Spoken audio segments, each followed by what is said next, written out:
can even leave it into a lifestyle situation. Walking into a public place, the first thing that men and women notice on a physique is typically shoulders.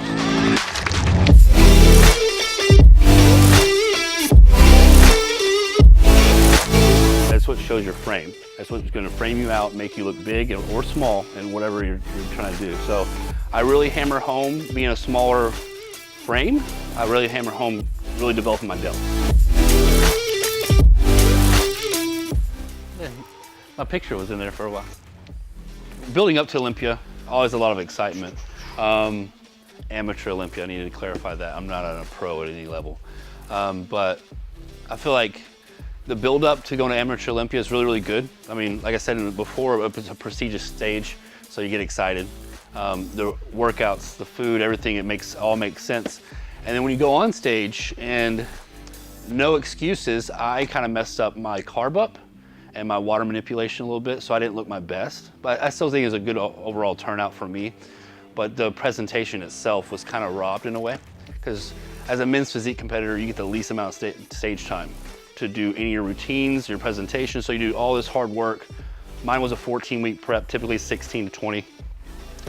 And to put 14 weeks of hard work into what's supposed to be a 10-minute little routine of presentation of yourself and your best attributes, and they actually cut it down to like 5 or 8 seconds, it's like a slap in the face a little bit. But you can't, every show is different. Every promoter does it different. Every judge does it differently. So you can't judge it off that one experience. But I feel like if I go to Classic, you get 45 to 60 seconds to really present your best attributes and all that hard work, you get to leave it on the stage. So I think at least I'll start training for Classic and see how it goes. And if I feel like I have a dense enough back and big enough legs, push through that.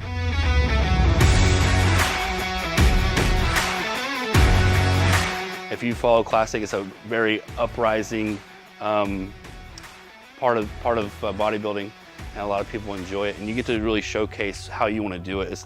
The mandatory poses are still very tailored to you and how you want to look, not how the judges want to see you as an open bodybuilder. Very, very strict and rigid look. So.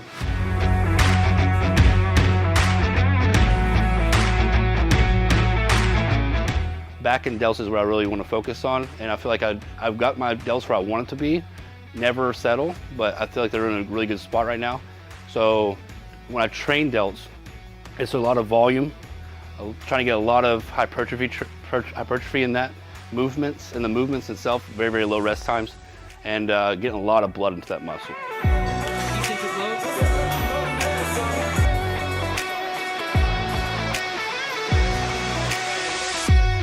So yeah, when I'm training shoulders, I try to focus on 3 things. You want to have high intensity, high volume for me, and low rest periods, which is hypertrophy training.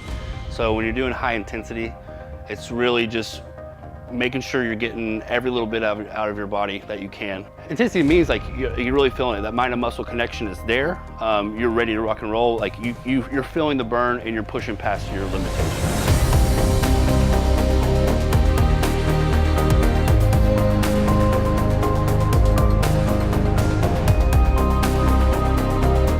If you're settling, so when it starts hurting and okay, I'm good, you're not going to get anywhere. You're just going to be running in circles. You're basically doing treadmill work at that point. You're just going to sit still, not doing anything to move forward. So once you feel the burn, you need 5, 6 more reps of that set. Don't settle for mediocrity. Go full extent of your abilities and push past it. And you'll really feel the growth, and you'll really start loving the training in everything you do if you start having that mentality and that mindset.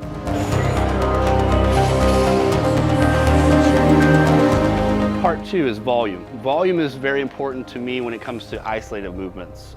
You want to make sure the blood is in there. You want to make sure the muscle is staying warm, because every time you cool down, there's different methods of madness there. Cool downs and stuff like that. If you're powerlifting, you want to take a break so you can get your strength up. But if you're bodybuilding and you're sculpting a muscle, you want to keep that blood warm and in the muscle as long as possible.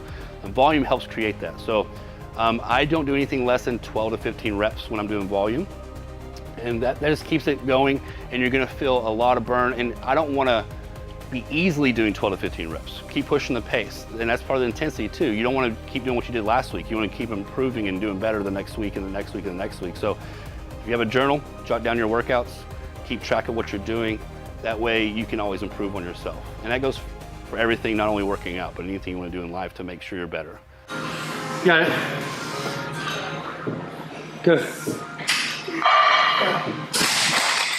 Last but not least is hypertrophy. And hypertrophy to me, what that means is I'm not getting any rest. My muscles are not getting a break.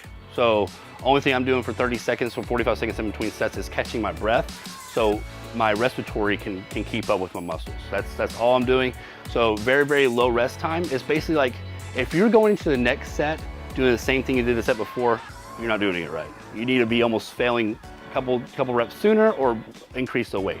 So just make sure you're staying in touch with what you're doing, make sure you're listening to your body, and keep pushing the pace. So Olympia was really fun. I had a really good time. Didn't go my way, but that means I get to push myself even harder the next time. This is my shoulder workout. To each their own. This is not in concrete how you need to train your shoulders. This is how I do mine. So if you can grab some education from this or grab some cool points or tips that you can use in your own workout, so be it. I fish through other fitness entrepreneurs to do the same myself. So I'm never trying to stay in a rut. But I'm back to work now, and now I'm really focused on what's next for me. If it's going to be it's still going to be in fitness because that's my passion and my drive, and that's what I'm very, very passionate about. But is it going to still be on a competition stage? We'll soon find out.